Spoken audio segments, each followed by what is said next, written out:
Are you kidding me? It's another one.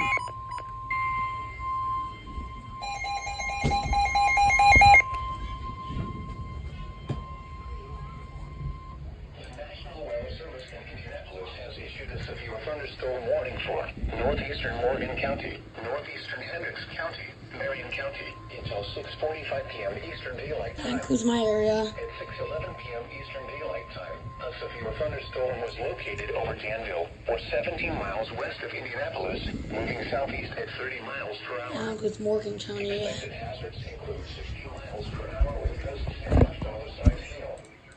This is a radar indicated threat. This is not good, actually. Damage to vehicles is expected.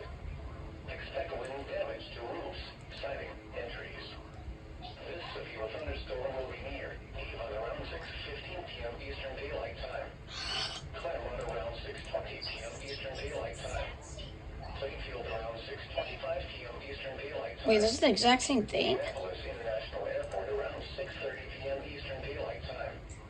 Other locations in the path of this severe thunderstorm include Mooresville and County. I think it's the same one. The following highways. What the heck? 65 between mile markers 107 and 126. Indy, really? 70 between mile marker 64 and 91. Is this the same thing? Interstate 74 between mile marker 64 and 73. Yeah, it's the same one. For your protection, move to an interior room on the lowest floor of the Ah, it's the same alert. repeating. A severe thunderstorm warning has been issued until 6:45 p.m. Eastern Daylight Time for the following counties in Indiana: Hendricks, Marion, and Morgan. This is literally a repeat.